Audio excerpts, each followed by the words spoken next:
Mis superiores exigían que la base siguiera operando, aunque la bomba estuviera intacta a pocos metros. Cuando abrí la carcasa, vi un mecanismo que no aparecía en ningún manual del sistema. El verdadero peligro no era la explosión. Era nuestra rutina, repetida hasta volverse predecible. Cada orden de rápido sonaba como una cuenta atrás en mi mesa de trabajo. Y en el taller, el silencio empezó a pesar más que el metal. En abril de 1944, en una base aérea aliada del sur de Inglaterra, la actividad no se detenía ni de día ni de noche. El frente del aire exigía salidas continuas. Los aviones regresaban con daños, las pistas se reparaban a contrarreloj y los talleres trabajaban bajo luz artificial cuando la meteorología lo permitía. En el perímetro, los equipos de defensa antiaérea seguían en alerta por si llegaba otra incursión. Pues en ese entorno, una bomba enemiga sin detonar no era una rareza, era un problema operativo inmediato. Aquella mañana, tras una alarma nocturna y varias explosiones en los alrededores, un grupo de operarios encontró un artefacto incrustado en un terreno blando, a poca distancia de un almacén de repuestos. No había abierto cráter completo. No había fragmentación amplia. Solo una carcasa metálica hundida en la tierra, como si el suelo la hubiese tragado.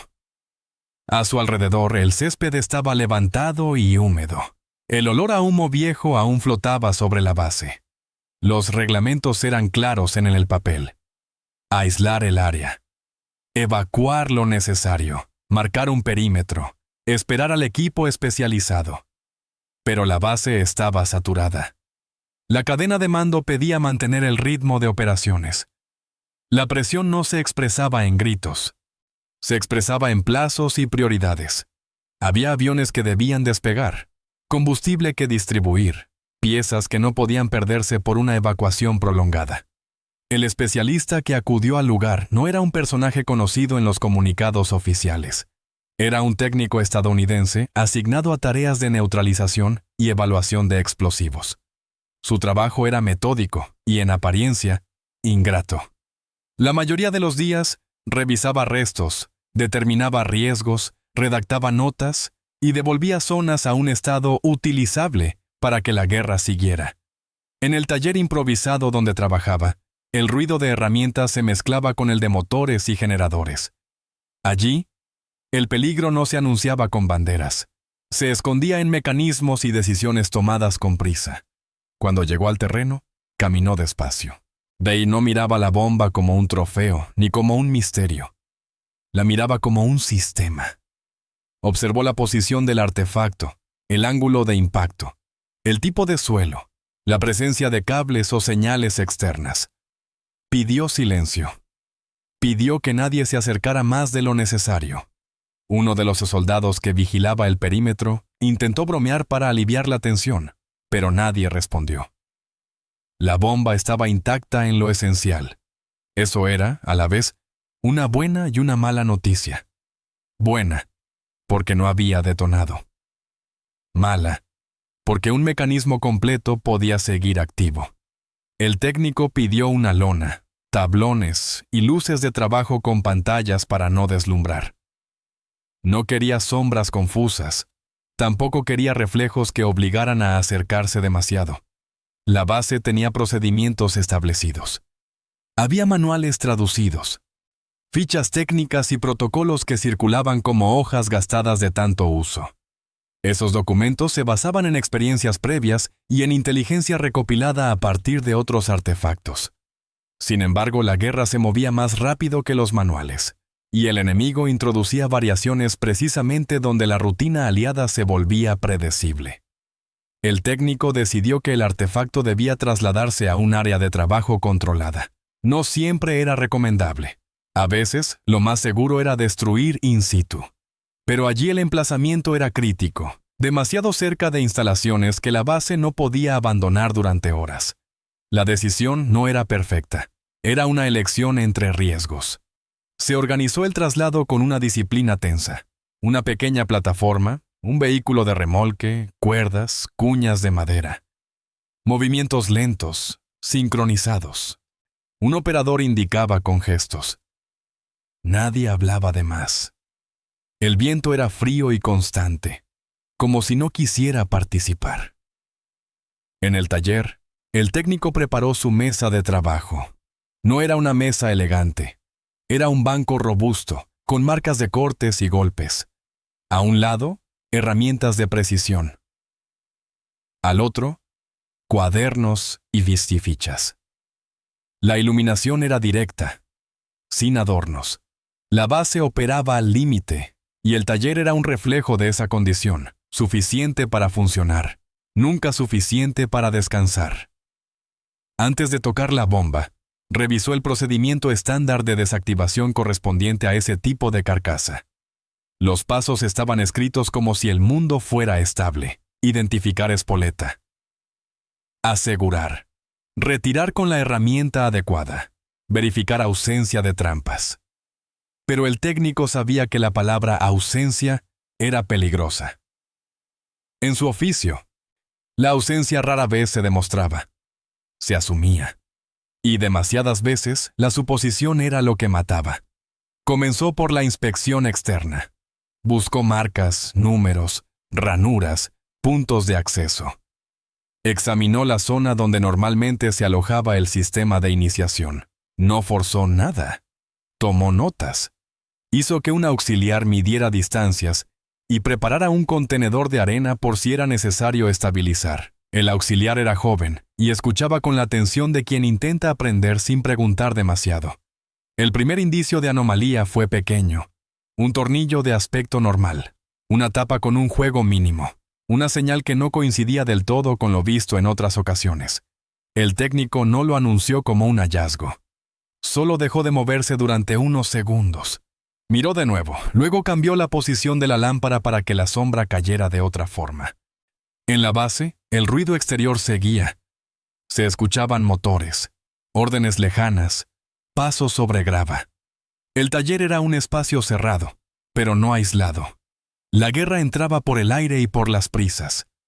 El técnico decidió abrir un panel de acceso que, en teoría, no debería esconder nada más que un canal de cableado simple. Lo hizo con una herramienta adecuada, sin golpes. El metal cedió con resistencia seca. Dentro, el mecanismo no se parecía al esquema de la ficha. No era un detalle menor, era una disposición distinta. Y más inquietante aún, parecía diseñado para reaccionar ante manipulaciones previsibles. No dijo trampa, no dijo nuevo.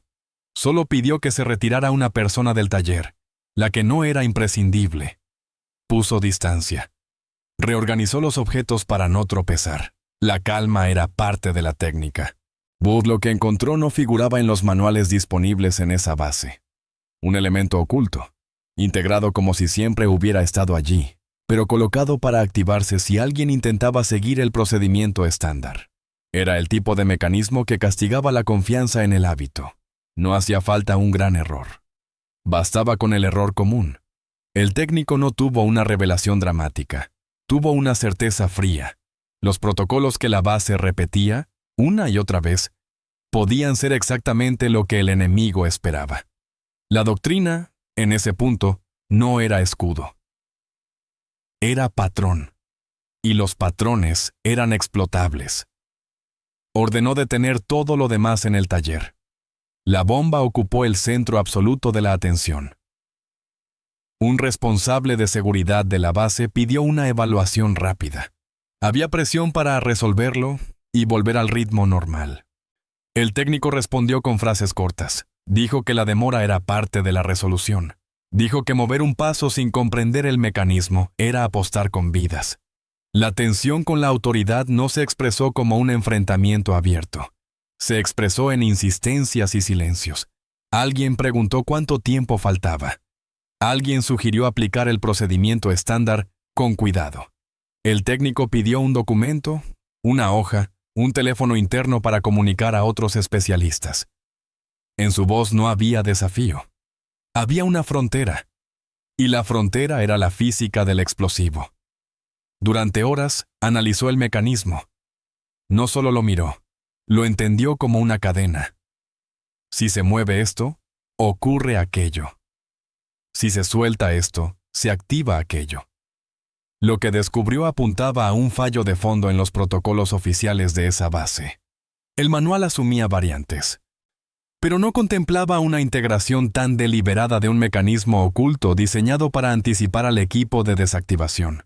En otras palabras, el manual estaba incompleto para ese tipo de amenaza. El técnico comenzó a redactar notas. No eran notas heroicas, eran notas prácticas. Describir el elemento, describir su ubicación, describir qué acción estándar lo activaría, describir cómo evitarlo.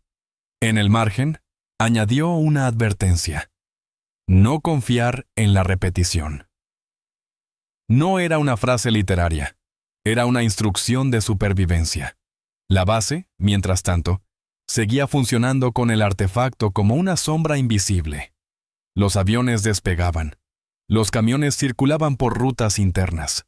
Los equipos de mantenimiento trabajaban sobre fuselajes. Todo eso dependía de que alguien, en un taller, no cometiera un gesto rutinario. En un momento, el técnico pidió que se revisaran reportes anteriores de bombas que no habían dado problemas al ser desactivadas.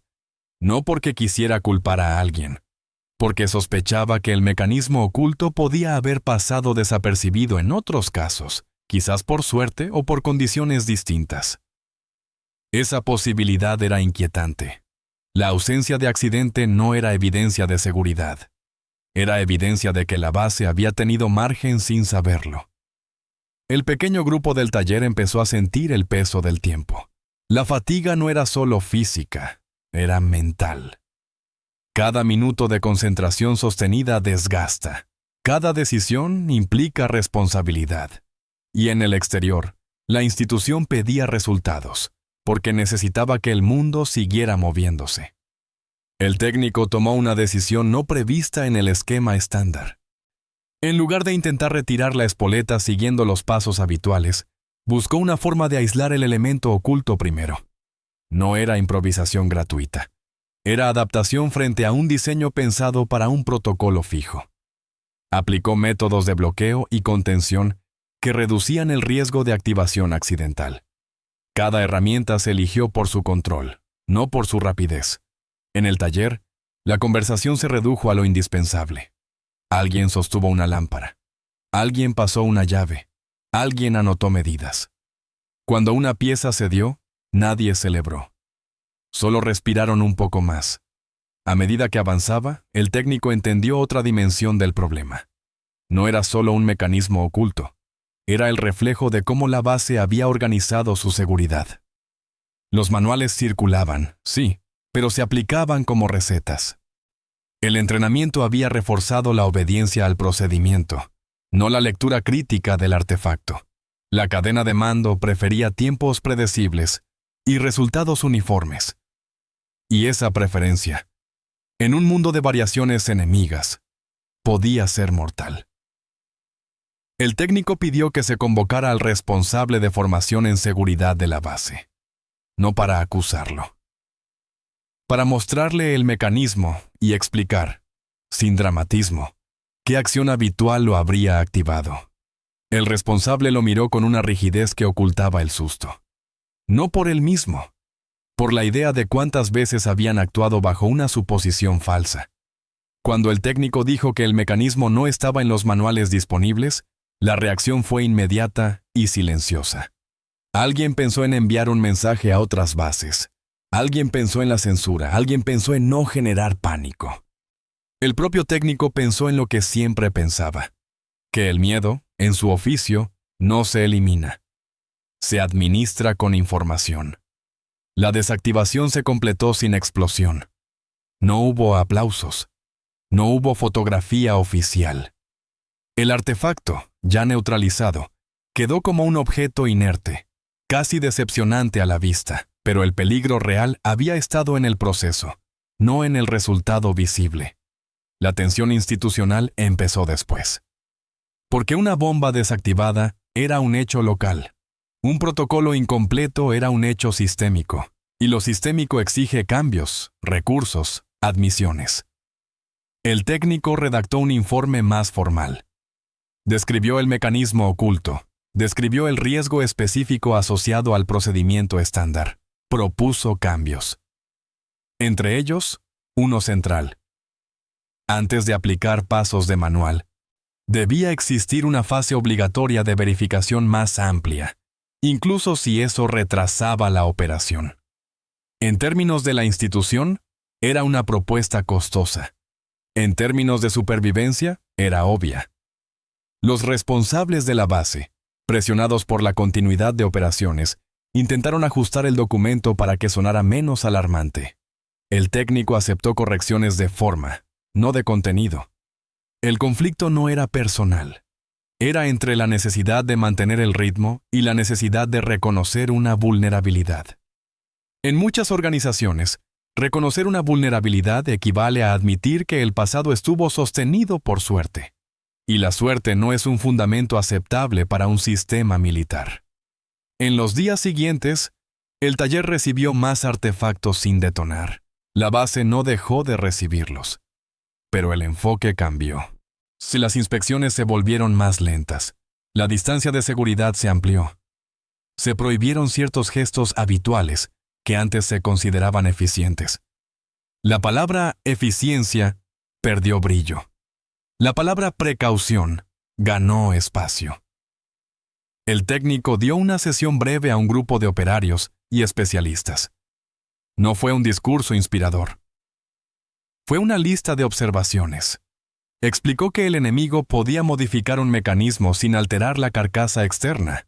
Explicó que una pieza normal podía ser precisamente la llave de activación. Explicó que el manual era una guía, no una garantía. La sala escuchó sin moverse. Las caras no mostraban heroísmo, mostraban la comprensión incómoda de haber estado demasiado cerca de un error invisible. El cambio no fue inmediato en toda la cadena. Algunas personas lo adoptaron con convicción. Otras lo resistieron con argumentos de tiempo. Siempre lo hemos hecho así, apareció en conversaciones privadas. El técnico, cuando lo escuchaba, no discutía con orgullo. Respondía con el mecanismo sobre la mesa, como prueba silenciosa. No era necesario decir más. Aún así, la institución buscó reducir el episodio a una excepción, una variación rara, una anomalía. Era más cómodo pensar que el enemigo había usado un diseño singular. Pero el técnico no estaba convencido. Su experiencia le decía que, cuando una idea funciona, se repite. Y esa idea, aprovechar la rutina del desactivador, era demasiado lógica como para ser única. El asunto llegó a niveles superiores mediante canales discretos. No se habló de ello en público. No se imprimieron carteles. La base no podía permitirse un descenso de moral por miedo a artefactos imposibles. La comunicación se trató como material sensible. Solo quienes debían saberlo lo supieron. Y aún entre ellos, la información se filtró en forma de instrucciones prácticas, no como historia. El técnico siguió trabajando. Su jornada se llenó de inspecciones, revisiones de materiales, preparación de contenedores, calibración de herramientas. El esfuerzo físico era constante. La concentración lo era aún más. La guerra no le ofrecía pausas para asimilar lo ocurrido. Sin embargo, el caso de aquella bomba se convirtió en un punto de referencia, no por el dramatismo, por la lección institucional. Con el tiempo, algunas normas internas cambiaron. Se añadieron pasos obligatorios de verificación. Se incrementó el intercambio de información técnica entre bases. Y se ajustaron manuales con anexos que describían mecanismos ocultos posibles y señales indirectas de su presencia. No se prometía seguridad absoluta. Se buscaba reducir el margen de sorpresa. En paralelo, el técnico empezó a ver otra consecuencia. La relación entre mando y oficio se tensó en pequeños detalles. Cuando una autoridad pedía rapidez, él respondía con procesos. Cuando una autoridad pedía garantías, él respondía con probabilidades y límites. Esa fricción era inevitable. La guerra exige ritmo. La técnica exige comprensión. Y el explosivo no negocia con plazos. En una ocasión posterior, meses después, llegó otra bomba sin detonar. externa y aparentemente similar a la primera. El personal nuevo habría aplicado el procedimiento estándar. Pero ahora alguien recordó la advertencia. Inspeccionaron más. Encontraron una variación. No era idéntica, pero confirmaba la idea. El enemigo adaptaba. Aquella segunda detección evitó un accidente. No hubo ceremonia por ello. Solo un informe breve y un cambio más en una hoja de instrucciones. A nivel humano, el técnico cargó con la misma carga silenciosa que tantos en funciones técnicas. Si todo salía bien, nadie hablaba de ello. Si algo salía mal, la investigación buscaba nombres. Esa asimetría formaba parte del sistema. Él lo aceptaba como parte del trabajo, pero la aceptación no eliminaba el peso. Cada artefacto era una posibilidad de muerte. Y cada decisión técnica, una responsabilidad que no se ve en fotografías. En el taller, la rutina regresó con otra textura. No era solo reparar y preparar. Era desconfiar con método. Era saber que la normalidad podía ser un disfraz. Los operarios aprendieron a mirar tornillos como preguntas, no como piezas. Aprendieron a escuchar al técnico cuando decía, aquí no coincide. Aprendieron a no confundir experiencia con invulnerabilidad. La institución, por su parte, incorporó el aprendizaje sin celebrarlo. Los archivos guardaron el caso en lenguaje sobrio. La redacción evitó dramatismos. Se registró como un incidente técnico con implicaciones procedimentales. En el papel parecía pequeño. En la práctica, había alterado la forma de tocar un explosivo en esa base y en otras. Cuando la guerra terminó, muchas historias se contaron con nombres visibles y escenas claras. La del técnico y la bomba quedó en la periferia. No porque no importara, porque la guerra suele recordar lo que se puede mostrar. Y en un taller, la victoria a veces consiste en que no ocurra nada. Años más tarde, los cambios en doctrina y manuales siguieron evolucionando, alimentados por muchas experiencias similares. El episodio de abril de 1944 quedó como una de esas lecciones que no se citan en discursos, pero que se repiten en entrenamiento. La idea central sobrevivió. El procedimiento es necesario, pero la realidad lo desafía. Y cuando el enemigo aprende tus hábitos, el hábito deja de ser protección. En aquella base del sur de Inglaterra, el perímetro volvió a ser solo un perímetro. El taller volvió a oler a aceite, metal y papel. El técnico continuó siendo un nombre poco mencionado. Pero la marca silenciosa de aquel error oculto persistió en cada pausa antes de tocar una carcasa, en cada verificación adicional, en cada orden rechazada por imprudente sin necesidad de levantar la voz.